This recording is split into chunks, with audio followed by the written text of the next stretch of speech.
Some interesting things this week related to eBay is offers started working, coming through messages. Mm-hmm. Then it kind of stopped. So I don't know. I think it's just still one of those things when something's new and they got to work out the bugs kind of deal. But like I had a, Like maybe it's hitting certain parts of the store and not I don't know, or the platform. Like I don't know why it started, and I was like, okay, here we go, and then it stopped. And so for us, we had kind of a negative experience. Well, that may be the reason why it stopped. Maybe. Maybe you were like, oh, okay, we didn't get this part right. Yeah, and I tried to figure out a way to message or note or say, hey, eBay, look at this conversation because you just cost me a sale.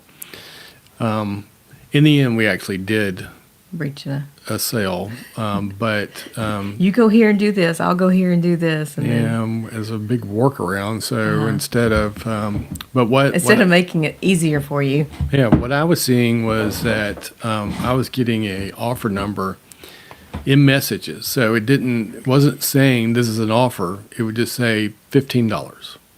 Mm-hmm. And so I was like, okay, that's not how this works, because that doesn't trigger eBay in any way, form, or fashion. I To know what the sale price is. I can't accept it.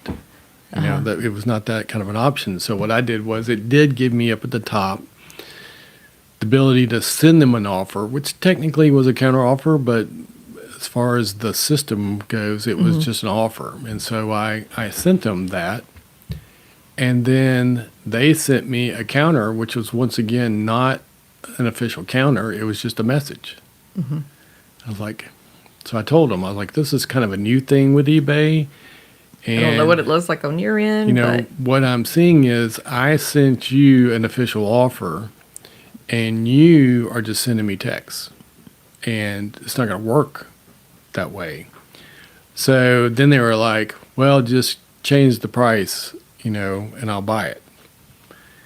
And I was like, no, I'm not going to do that. But if you will go back up to where I sent you an official offer and click on it, you should be able to send me a counter offer from that. And then minutes went by and I got declined. And I was like, okay. But then he messaged and he said, the only option it gave me was to decline it. Now, I don't know if that's true or not because I don't see the other end. No idea what the other end looks like. And I was like, well, that didn't work either. And he was just like, well, just let me know. And so I think because he declined it, then according to the system, it kind of resets and then it gives me the ability in messages, not immediately. I refreshed it a couple times because I kept trying to think about how this is working and not working. And then eventually up at the top, it gave me the ability to send an offer again. So anyway, in the end, it sold. And we went back and forth quite a bit. So we haven't seen one since like that. We've gotten offers, but not like that. So maybe they tried it and went, oops, and put a pause on it, and then they'll go back and it'll come back again. Who knows? We'll see.